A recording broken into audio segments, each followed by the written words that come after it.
am waking up to find my world between the dying and being reborn. I see what is and I see what could be. Can't close my eyes again and go back to see.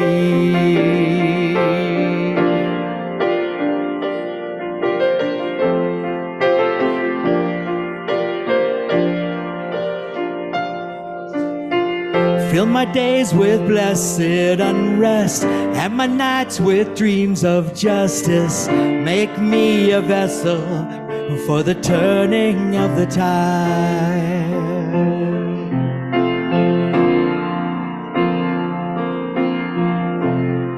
How can I change our course? I'm just a lonely voice.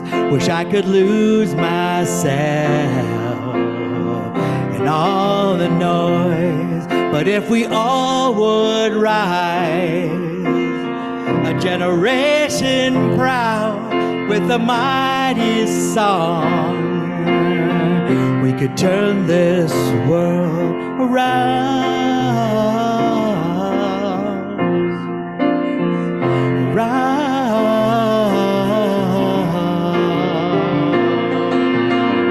Fill my days with blessed unrest and my nights with dreams of justice. Make me a vessel for the turning of the tide. Fill my days with blessed unrest and my nights with dreams of justice.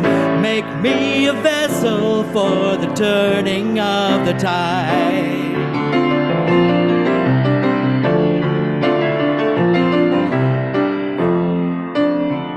Ancestors are behind, and before me every child. I bring the power of a long unbroken line. So when our time is through, I want to know we did what we came to do for the future ones.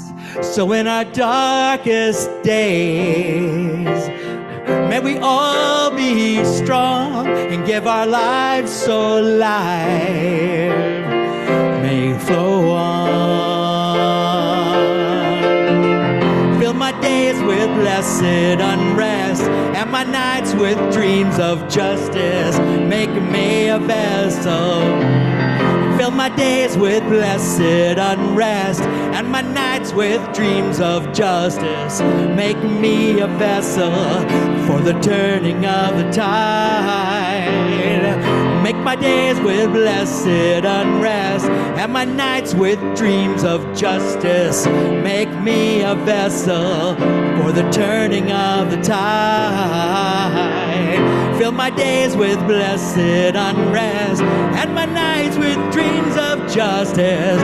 Make me a vessel for the turning of the tide.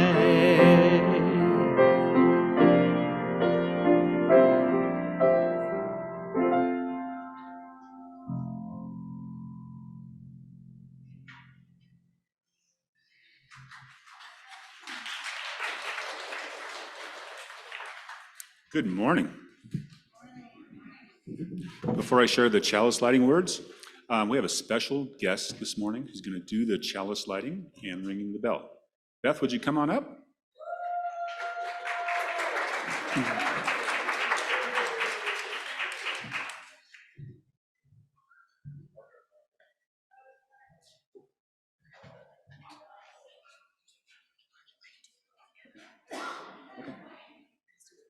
Yep.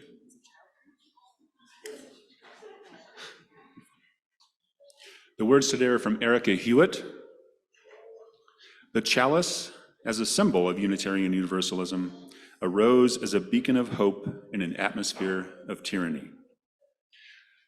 The chalice arose as a sign of promise that the marginalized would neither be forgotten nor ignored, because they are beloved and precious from the perspective of the holy. This morning, we remember all of the people who have been told explicitly or implicitly, through police violence or government policy, through derision or dehumanization, that they're anything less than whole, anything less than beloved.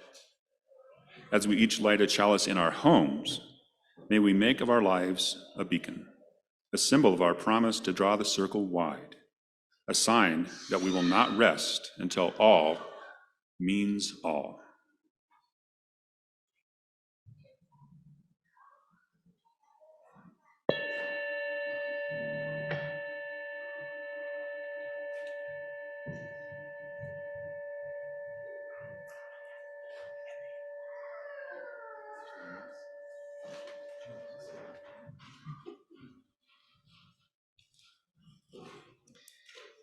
We are All Souls Unitarian Universalist Church. I'm the Reverend Ron Ferris. We have a guest preacher today, Reverend Sean, coming down from Foothills up in Fort Collins. I was about to lean over to Sean as we were listening to that beautiful prelude from Jay and just whisper to him, "It's a good group." And that's when I sort of realized in myself, as I'm looking out over the congregation here, coming to know you a little bit, and I feel a little bit of love swelling up in my heart. And I thought, why would I just tell Sean that? I should tell you that. So you're a good group. This month, we find ourselves in the underworld, the internal world, the eternal underground otherworld, the land of mycelial connections, dreams, and soil. We find that what is underground is ground. Our foundations, our generations, our rooted ancestors, and the seed of the fruiting bodies we will be when we are more memory and story than body. And yet we also ever will be body, for we are the earth, breathing earth, earth with a rhythm, with a heartbeat. I invite you to place your hands on your heart. See if you can feel that beat. The earth has a heartbeat. Ground to that beating earth. And maybe you can also extend that sense to feel that all these bodies with us now in this room and beyond are the same. All with a heartbeat, composed of living earth, inspired by this deep breath.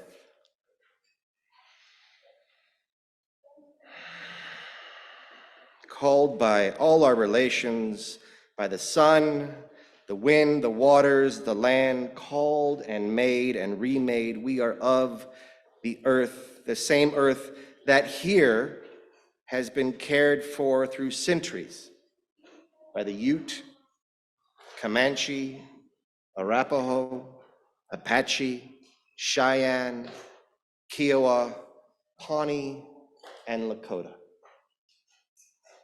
And now you. All iterations of the earth ensoiled heartbeats, may we be loamy, may we be fecund and generative, life-giving, seed-nurturing, root-holding, fruit-bearing, silent canticles of creation.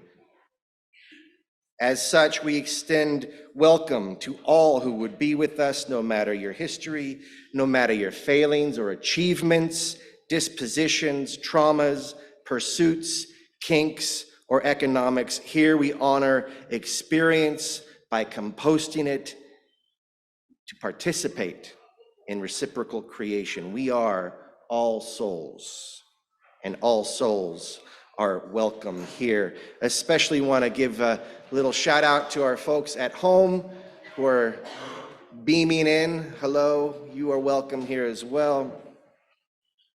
Today, we also especially welcome 2 additional cohorts. One is the crop of folks who walked with High Plains for these past few years and who are today ready to sign the membership book and merge their path with All Souls. We are delighted that you have chosen to be here.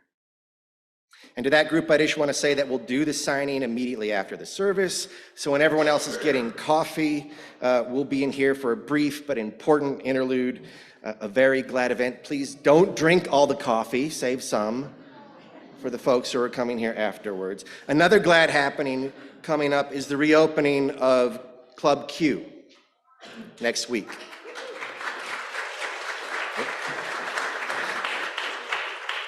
So for us, next week will be soil communion. So bring soil from your place and pay attention to the newsletter.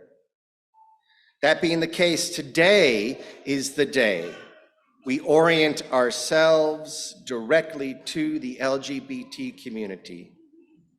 Today, we especially welcome and celebrate queer spirit, queer beauty, and queer resilience as a community of queer spirit, queer beauty, and queer resilience. Part of the warp and weave of this beloved community we call All Souls. Please rise and embody our spirit as we declare this community in song.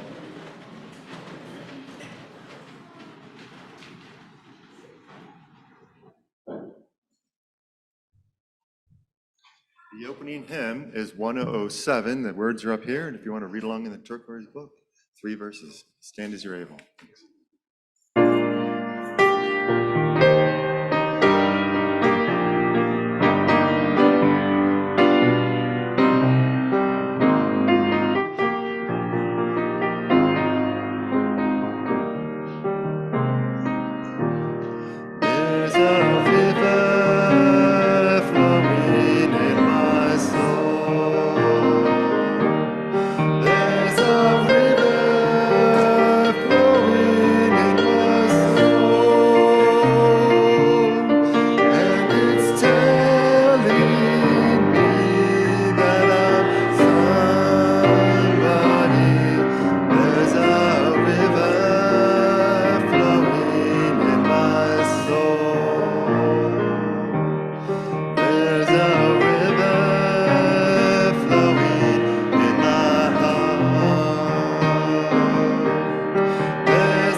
All right, good morning. I'm happy to see everyone this morning, and I'd like to invite any of the children and youth to come up who would like to. Addie and Quinn are going to help me with the story. Quinn!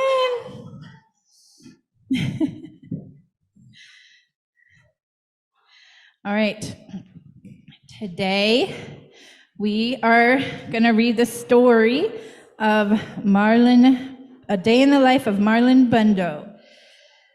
Abridged. Okay.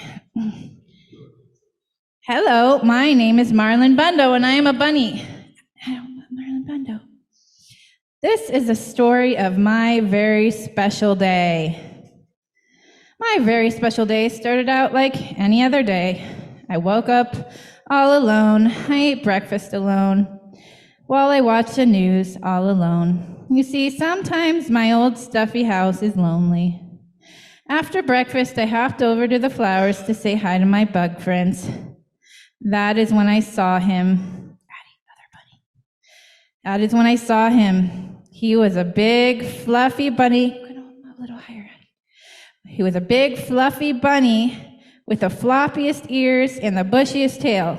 He was bunny beautiful. I was standing still, but being near him made me feel like my heart was hopping. My name is Marlon, I said, but my friends call me Botus. It's short for Bunny in the United States. It's a long story. My name is Wesley, and my friends call me Wesley, said Wesley. Wesley and I hopped together all around the garden. We hopped over daisies. We hopped over tiny carrots. After we hopped through the garden, we hopped into the house. We hopped up and down the stairs and through the kitchen. It was a very good hop. It was the best hop. And I realized something. When I hopped with Wesley, my old stuffy house didn't feel lonely anymore. At the end of our hop, I said, Wesley, I don't want to hop without you ever again. And Wesley said, that's funny because I don't want to hop without you ever again. And we both said, we will get married and hop together forever.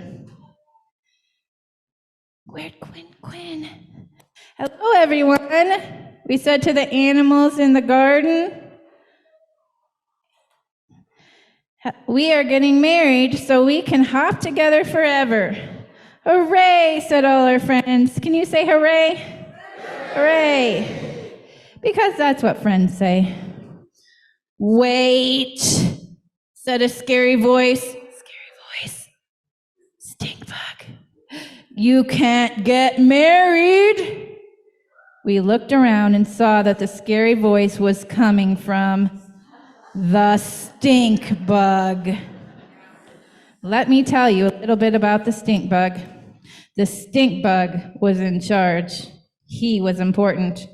None of the other animals could quite work out why he was in charge or how he was important, but he was, which meant he made the rules. All the animals listened to him, even though he was, and this is true, very stinky. Boy bunnies don't marry boy bunnies, said the stink bug. Boy bunnies have to marry girl bunnies. But this is a bunny I love, said Wesley. And this is a bunny I love, said me, Marlon Bundo. Just being next to Wesley made me a little braver. Too bad, said the stink bug. I'm the stinkiest and I'm in charge. I say boy bunnies marry girl bunnies and girl bunnies marry boy bunnies. This is the way it has always been. You are different, and different is bad. The other animals whispered nervously among themselves. Pumpernickel, who was a badger, came forward. I am different too, he said. I eat my sandwich's crust first. I am different too, said Dill Pickles. I read the ends of the books before I read the beginnings, just to make sure they're not too scary for me. I am different too, said Mr. Paws. Everyone is different, and different is not bad, said Scooter, who's a turtle. Different is special. Wait, said Mr. Paws. Wait a minute. We get to decide who's in charge. We get to decide who's important. We can vote. And on this very special day, all the animals voted on who they wanted to have in charge. They chose not the stink bug. Hooray, said Marlon Bundo. And Wesley, hooray, said all our friends. Can you say hooray? Hooray! Because that's what friends say. No, boomed the stink bug. boy bunnies can't marry boy bunnies. You are not in charge. Can you say you are not in charge? You are not in charge. So, Wesley and I got married. We had 2 handsome groom otters named Muffins and Cubby, and a flower mouse named Hiccup. We drank and danced the hokey pokey. And the ceremony was performed by a cat named Pajama, who brought her wife as a date. After we ate and drank and danced, we went home together. We have to get some sleep, Marlon. Tomorrow we leave on our bunny moon. Because it doesn't matter if you love a girl bunny or a boy bunny, or you eat your sandwiches backwards or forwards. Stink bugs are temporary. Love is forever.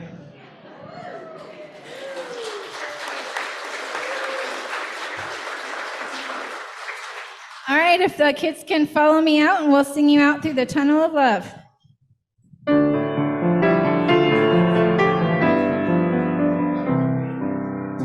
Go in love, our hearts go with you.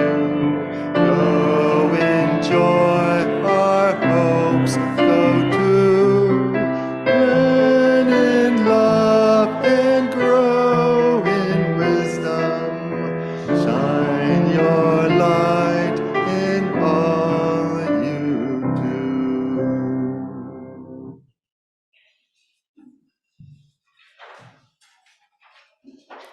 Ooh, shock. Good morning. My name is Dale Young, and I use she, her pronouns, but I'm often mistakenly referred to as he or Mr., since my name is Dale.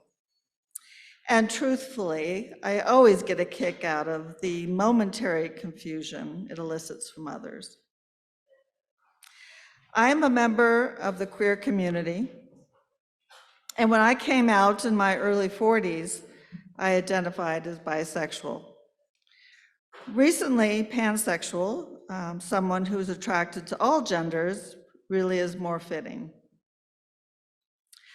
Coming out was quite life-changing, and since I look straight and my queerness is invisible, I find that it is especially important that I continually come out.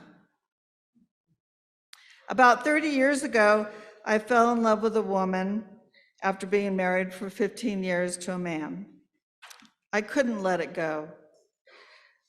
This disrupted my entire life and those of my children and family. We all grieved for what was, and there was some verbal attacks. But I would be remiss to focus only on the pain. It was really an exciting time. I was feeling new feelings, having new experiences. I found the LGBTQ Center in Long Beach, where there were opportunities to learn about bisexuality and where I could freely ask questions and explore ideas. I went to gay and lesbian bars, to the Pride Festival, and to the parade. My vision seemed to change. It became wider and brighter. Everything just looked different. My body felt alive and stronger. I made a friend during this time who was just starting to live full-time as a female. Every day I lived with her. Every day I heard about the brave steps she took that day and of the little joys of living in a world where she was in the right body. She celebrated every new awareness and validation, and I could relate. I started to understand the reason I felt so compelled to stay on this path was bigger than my new love relationship. There was something very spiritual about it, and so when the relationship ended, I knew I could never go back. My friend and I were becoming, moving into our true selves. The benefits have been enormous. My trans friend became part of my family. My grandchildren have gay uncles and have had me and my wife as grandmothers. I became a more involved and wise parent, a better psychotherapist, and more importantly, a better friend to myself. I took charge of my life in ways that have continued to this day.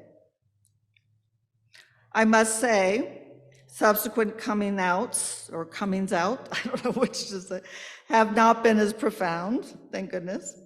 However, each time I do, I feel grounded, more open, connected to others, and happy that I did. It is very powerful. I have seen the same joy expressed when others in the queer community feel free to express themselves and do. I think all of our lives are richer with queer folk in it. I know mine is. Our collective vision becomes wider and brighter when we do.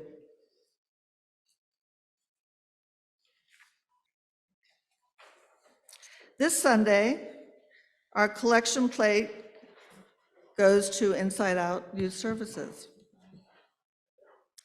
Inside Out has a mission to build access, equity, and power with LGBTQIA2+ young people through leadership, advocacy, community building, education, and peer support. Their goal is to ensure that each of the lives we touch goes on to live a healthy and long existence as their authentic, happy self. Should you wish to give towards your pledge, please write pledge in the memo section of your check. Thank you.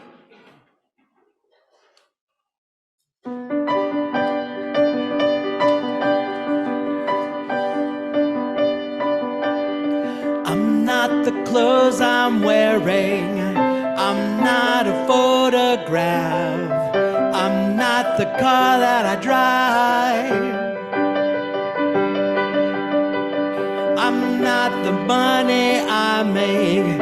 I'm not the things I lack. I'm not the songs that I write.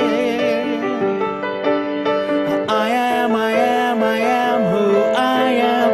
I am who I am. There are two things inside of me I have been afraid to see. I believe held my unbelief. Would you say again what you said to me? I am loved and I am free. I believe held my unbelief. I'm not the house I live in. I'm not the person I love. I'm not the mistakes that I carry. I'm not the food that I don't eat. I'm not what I am above. I'm not my scars and my history. I am who I am. I am who I am. There are true things inside of me I have been afraid to see. I believe held my unbelief. Would you say again what you said to me? That I am loved and I am free. I believe held my unbelief. To your love, I'm waking up. In your love, I'm waking up. There are true things inside of me I have been afraid to see. I believe held my unbelief. Would you say again what you said to me? That I am loved and I am free. I believe held my unbelief.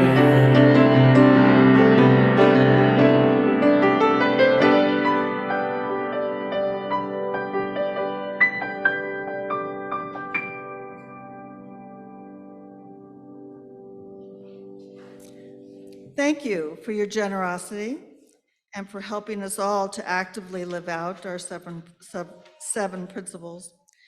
Inside Out Youth Services will receive your gifts.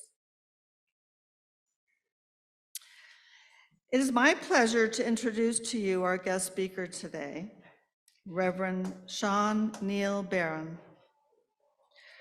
Reverend Sean is a queer UU minister serving our congregation at Foothills Unitarian in Fort Collins, Colorado. Reverend Sean is originally from Canada, born on Treaty 7 land in Calgary, Alberta, Canada, but has been living in the US for most of his adult life. Reverend Sean is the Colorado coordinator of Rainbow Villages, an effort to get faith communities to support trans and non-binary people and their families to relocate to Colorado from states that have targeted them and their families.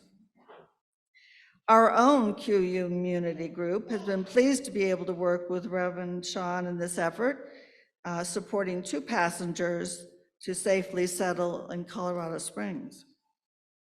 We are fortunate to have you with us, Reverend Sean.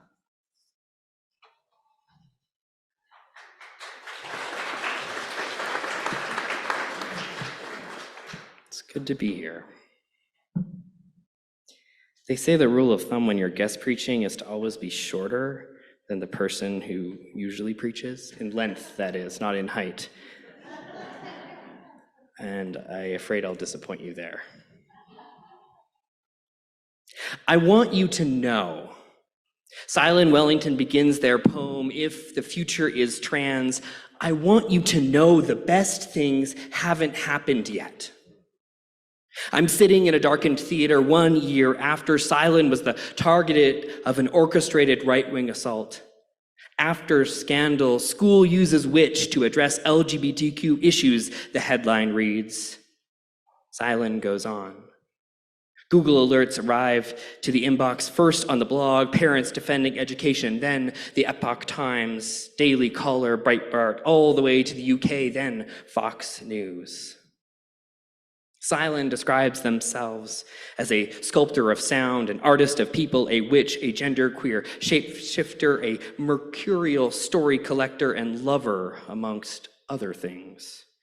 They are a fixture of the Northern Colorado LGBT community, leading and healing, inviting ritual and fierce community and activism, and their very existence as a queer witch in the reclaiming tradition working in the public school system made them a target. Hate mail, threats referencing the places they go regularly, death threats. After scandal, school hires witch. The rallying cry, the scandal being referenced is essentially that a kid came home to their parents after attending a GSA and told their parents that they might be trans and their parents couldn't take it. The school must have done this to my child, the parents screamed. The disclosure eliciting a textbook case of ROTD, rapid onset transphobia disorder, in the parents. I want you to know the best things haven't happened yet. Back in the theater, and I can't help but notice how this is a statement of faith, not fact. Like the oft misunderstood quote from our own Theodore Parker about the arc of the moral universe, we think, we want to believe, we yearn to hear that Parker is saying that the arc of the moral universe is long, but it bends towards justice. But hear what Parker actually says. I do not pretend to understand the moral universe, he begins. The arc is a long one. My eyes reach but a little ways. I cannot calculate the curve and complete the figure by the experience of sight. I can divine it by conscience. And from what I see, I am sure it bends towards justice. I don't understand it, I don't see it, I can't complete the outcome, but I can divine it, and I trust that it bends towards justice a year after the hatred. After 500 anti-LGBTQ laws have been proposed across the country, after gender-affirming care has been threatened and banned, after an estimated 100,000 trans and non-binary people and their families have relocated, becoming internally displaced, after Club Q, after too many needlessly gunned down, after too many taking their own lives, after too many, Silence stands as Parker did, to proclaim a truth, a faith, divined not by evidence on any spreadsheet, but in the wellspring of truth, in a bedrock of joy that can only be found within.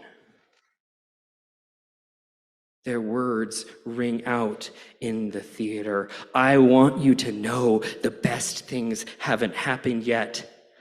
There are gender creative creatures out there that are just sparks of inspiration in our eyes. There's some kid dancing in a field of dandelions with breasts flying over his belly.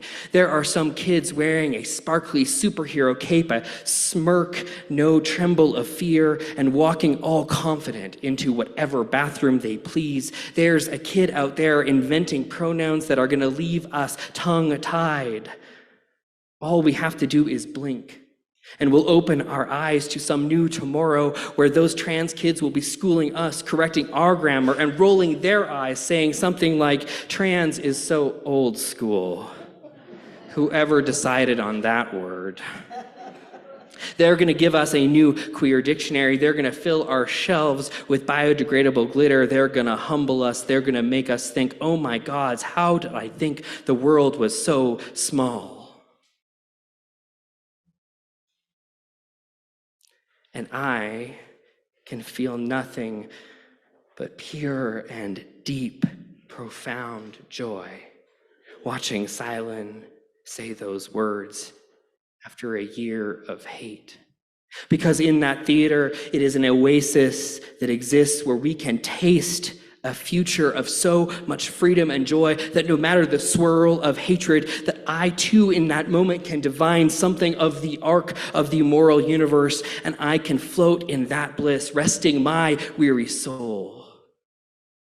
Because it's not always been like this. I can't remember the first time that someone called me a fag.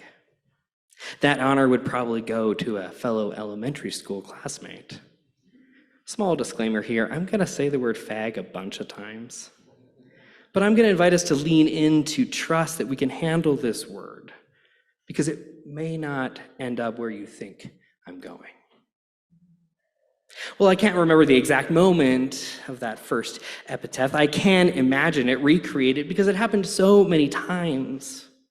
One small transgression, as simple as a gesture deemed girly, a friendship waged against the current of gender segregation, even doing well on a test would be enough to earn the branding of faggot seared onto my skin. It's strange to be a child called fag before you're gay, or before you're felt any same-sex attraction, because you realize that faggotry is bigger than same-sex attraction and doesn't in fact necessitate it. Being a child called fag in the 90s instilled in me an understanding that belonging was conditional and revocable, and that transgressing the gendered order had a cost. It hurt, but also it didn't. Which revealed something my childhood brain struggled to comprehend concretely, and so I processed it in feeling and fantasy that being called a fag didn't just hurt, it felt right. With a clarifying truthfulness, the word resounded within me, leaving behind the sting of a slur. It found me, embraced me. I didn't choose this word hurled at me, but in many ways, stripped of its negative connotations, it fit better than the word lowered upon me at birth of boy.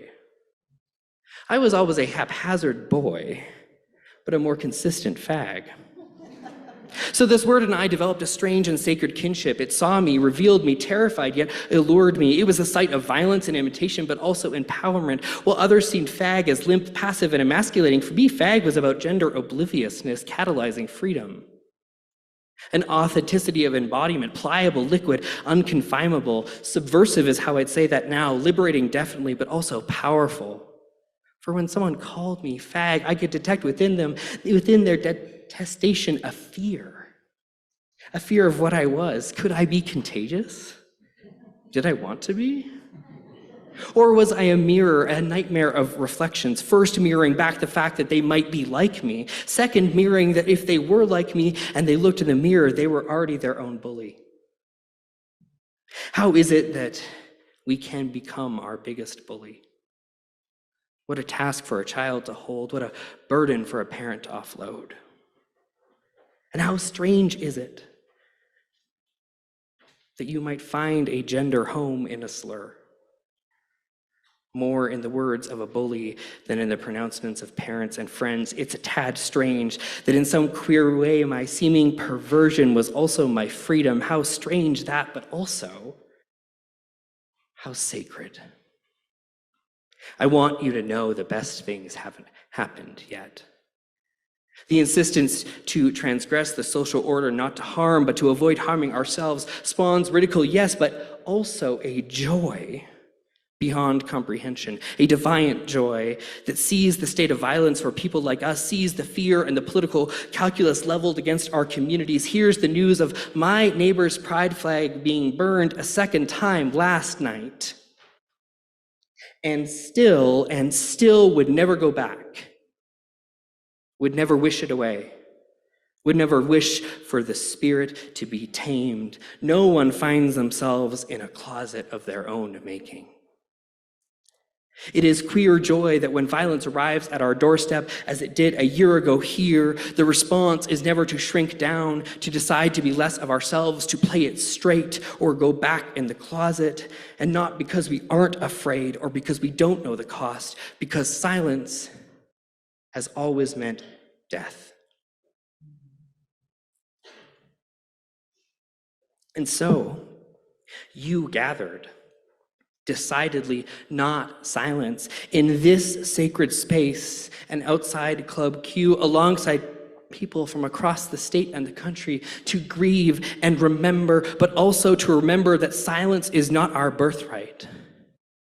That our queer ancestors, transcestors, asexual heroes, and intersex beauties gifted to us nothing other than an insistence to joy.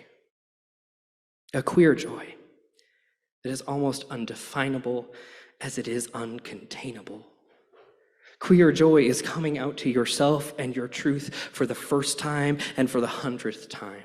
Queer joy is drag queens voguing at night and then reading stories to children the next morning. Queer joy is the gender euphoria of putting on a binder for the first time and gender affirming healthcare, of being asked your pronouns and for someone using your true name. Queer joy is the liberation of choosing a family that affirms your whole being, not just a part of it. Queer joy is kinky. It dresses up in leather harnesses and fursuits. Queer joy is everyday acts of doing laundry in mom jeans for the family that you never thought you'd have. Queer joy is kitchen table polyamory and relationship anarchy, expanding what it means to love. Queer joy is the freedom to say yes to bodily pleasure without shame and explanation. Queer joy is being your full, whole, unabashed, unapologetic, uncensored self. It is genders that expand beyond expectations. It is love that doesn't color in the lines. And the sheer glittery power of queer joy, proclaimed from dance floors to PTA meetings, to intimate bedroom moments, to parades in the street, to sacred gatherings of grieving, is terrifying to those who need the world to be contained and orderly and stagnant. Because it teaches us that love can never be contained, can never be orderly, can never be stagnant, and can never get it straight. No one finds themselves in a closet of their own making. I want you to know the best things haven't happened yet. And despite the words and the labels that you might affix to yourselves in this moment, despite how straight or cis you might feel right now, the closet is not just a place for queers. Nor is it an idle fantasy of fascists and social conservatives who have never stopped trying to nail the closet door shut. That, as queer theorist Catherine von Stockton writes in her book, Genders, there is a queerness to this human life, even when it's played straight. The way there is a part of you that feels too odd to bring out in polite company or to church. A part of you that you feel you must hide away. I see it. I know it's there. Not because I know your secrets, but because I've been human too. Because when I find myself getting close to pretty much anyone in this life, the same words tumble out of my mouth. I love how weird you are. And I truly do. Get close enough and even the most conventional types crack.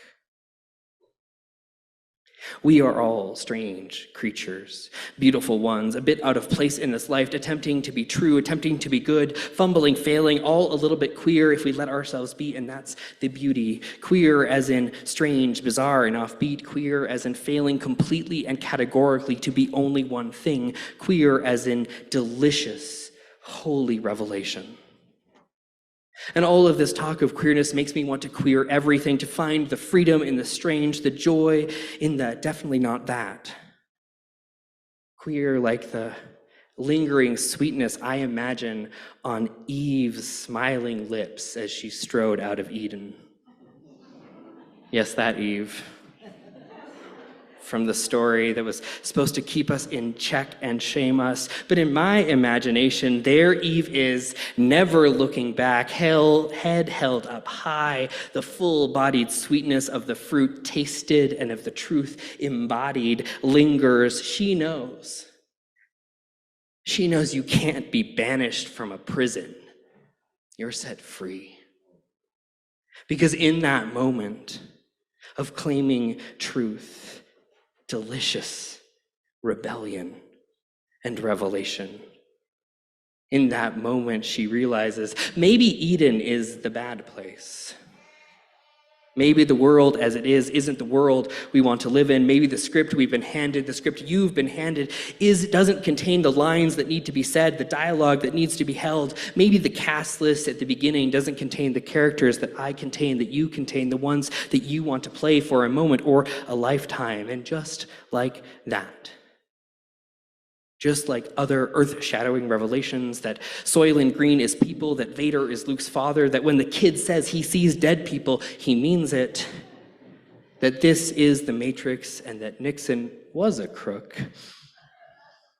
These revelations come with a liberation that dislocates us from the depths of whatever closets we find ourselves in, the truth reverberating with an intensity that cannot be contained by whatever bolts and nails, hinges and locks are attempting to keep us constrained. This is the euphoria of queer joy that names the house the closet was built in was fashioned by shame. We don't so much as come out of the closet as but break out of it, and we do it together. As Marcella Altos Reed says, no one leaves this land of bondage on her own. I want you to know the best things haven't happened yet. The overlap of queer and our liberal and liberating faith is not a grounding in fact or a theory of onwards and upwards forever, but is rooted in the possibility that this joy that I have, this queer joy that we all have, the world not only didn't give it to us, but it is true and it is real. 1 year on, we grieve. And through the tears and the sunsets and the laughter and strife, we commit ourselves to measure our lives by only one measure, by the love that we demand be made real here and now, and for every minute and every season of our lives. Amen, and blessed be.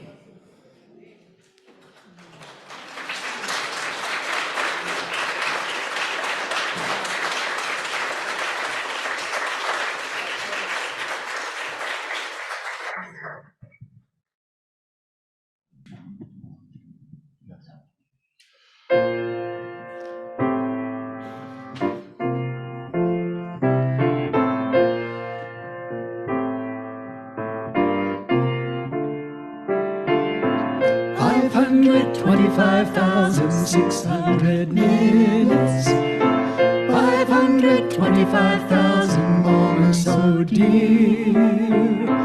525,600 minutes. How do you measure a year? In daylights, in sunsets, in midnights, in cups of coffee, in inches, in miles, in laughter, in strife. In 525,600 minutes, how do you measure a year in life? How about love? How about love? How about love? Measuring love. Seasons of love.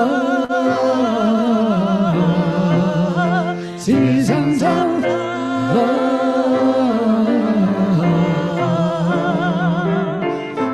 525,600 minutes, 525,000 journeys to plan, 525,600 minutes.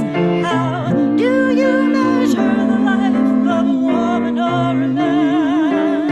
Truth that she learned, or in times that she cried, in bridges she burned, or the way that she died. It's time now to sing out, though the story never ends. Let's celebrate, remember a year in the life of friends. Remember the love.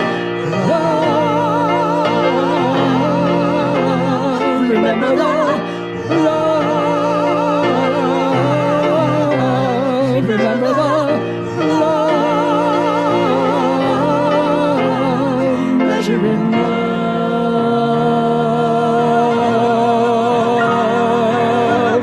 Seasons of love. Seasons of love. Seasons of love. 525,600 minutes, 525,000 moments so dear. Seasons of 525,600 minutes. How do you measure a year? In daylights, in sunsets, in midnights, in cups of coffee, in inches, in miles, in laughter and strife. seasons of 525,600 minutes. How do you measure a year in the life? love. Remember the love. Remember the love. Measuring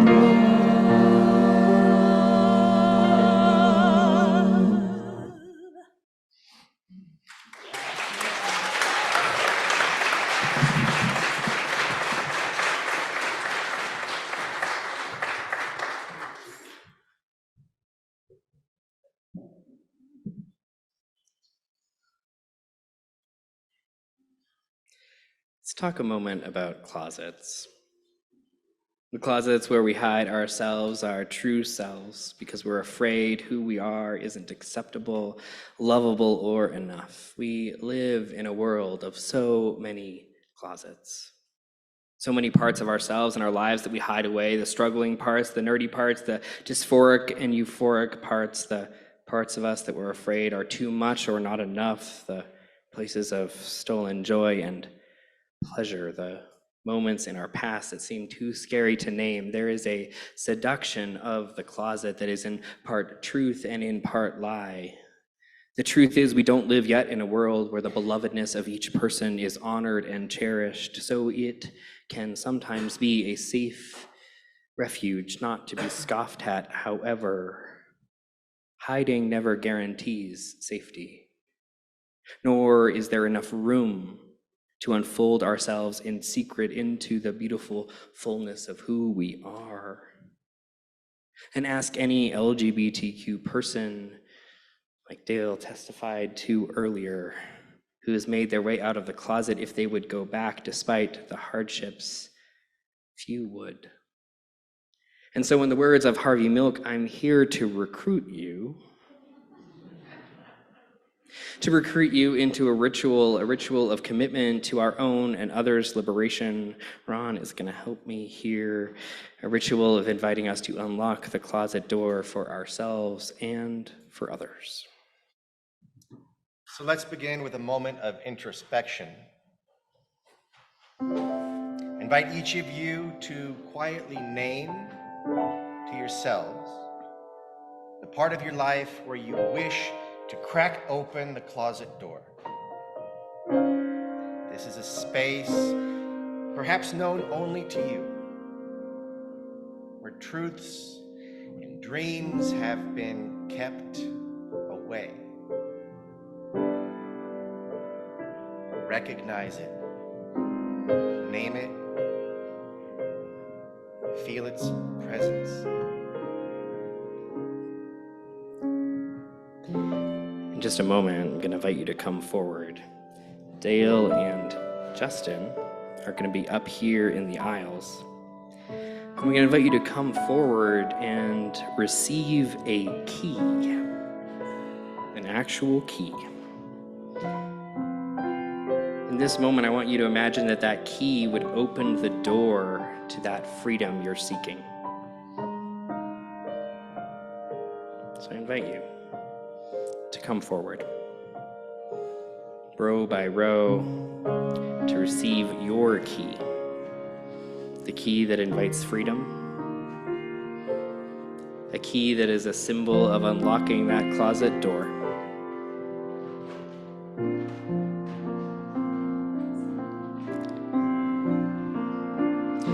Ron said y'all were okay with rituals, and you're all sitting down.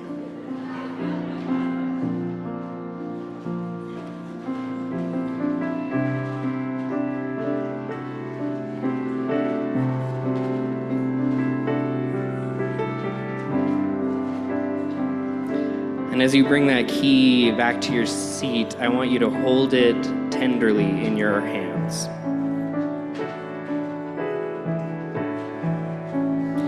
Hold it as if it is the key that would unlock that deep wellspring of joy.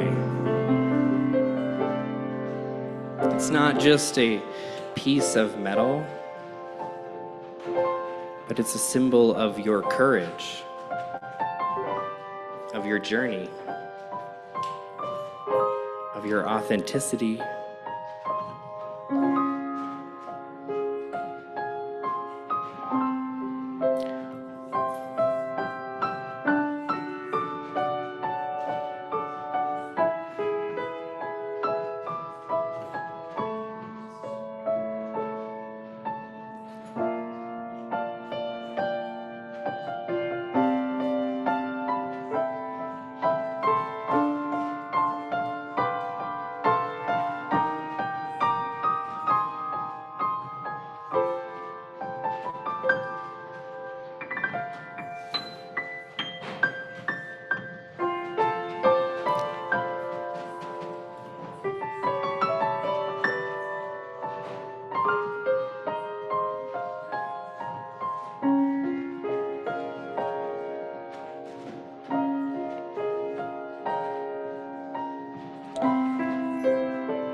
imagine in your mind what door this key might open. Holding it in your hands,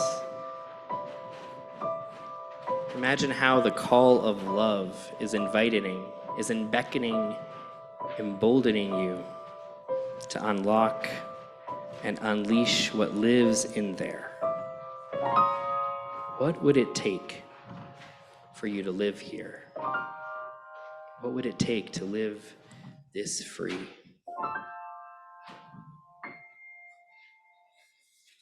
So you all have that name and that presence, and now you have the key to your own liberation.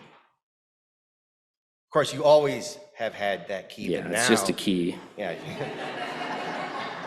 But sometimes we need something tangible, you right? can hold on To to it. remind us. And as you said earlier, we don't leave this place alone. So if you would, as you're holding your key, notice how everyone around you also has a key.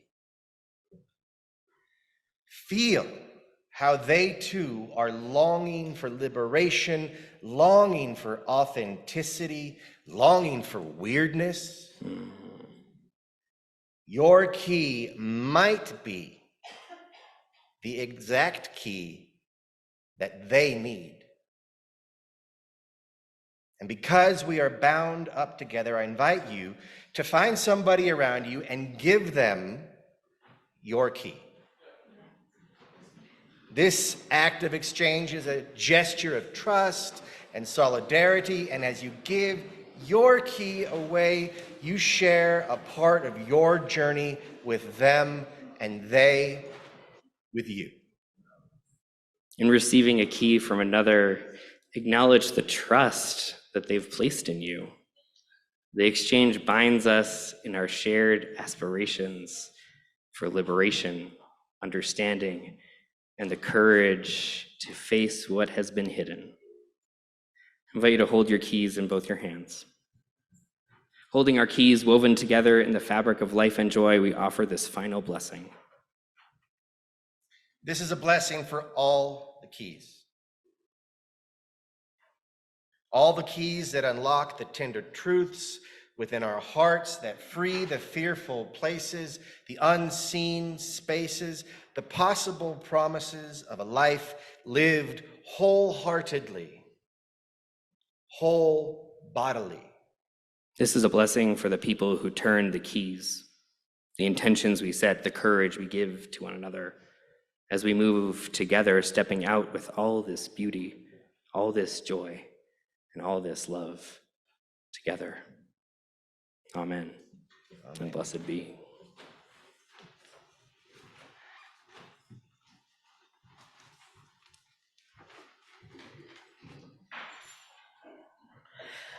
I want me some biodegradable glitter.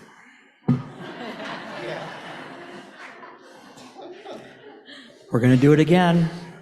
This joy that I have, you've never heard it, you're going to learn it. Henry has the melody. Listen to him. Please stand as you are able. Please rise in spirit. Words are on the screen, and we're going to do 6 verses of this. Great song.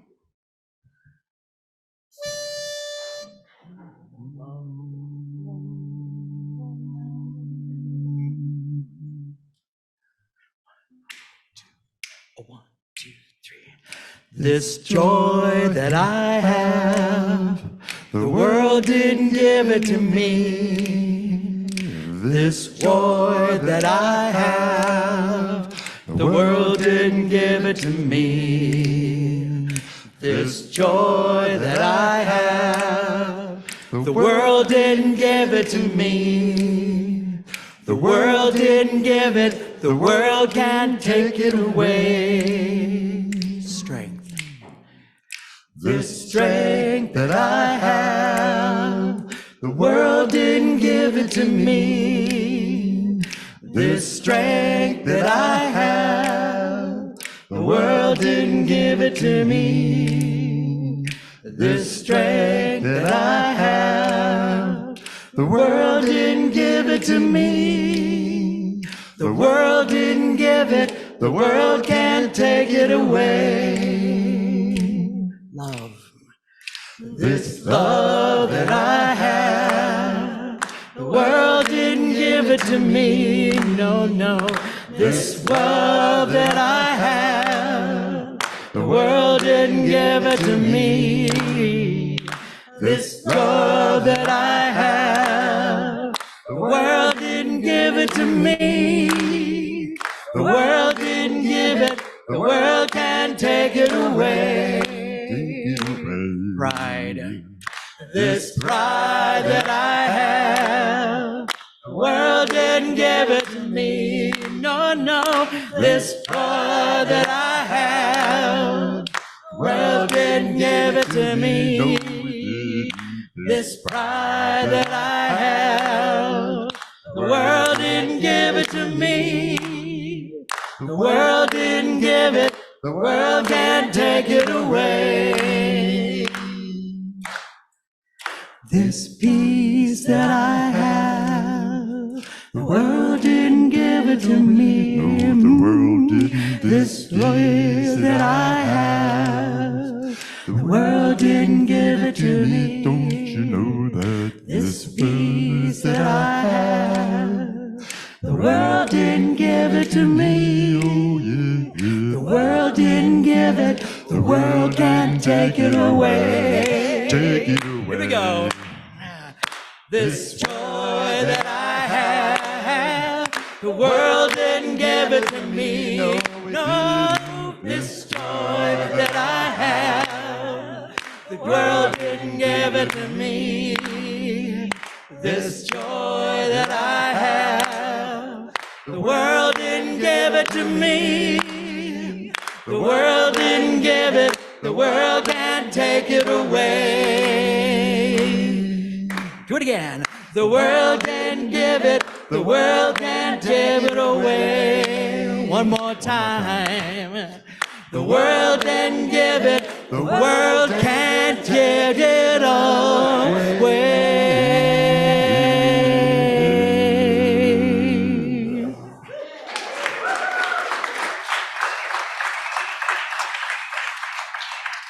Friends, it is true that joy that you have cannot be taken away. And it is not just going to be gifted easily to one another. So I invite you, as you go from this place, to be joyful people, to find those dark spaces that need love and to be loved there too. To remember that we need one another in this life more than anything else. So let us be joyful, let us be kind, and let us be loving. Our service is over, but our service just begins. Go in peace and in love. Amen.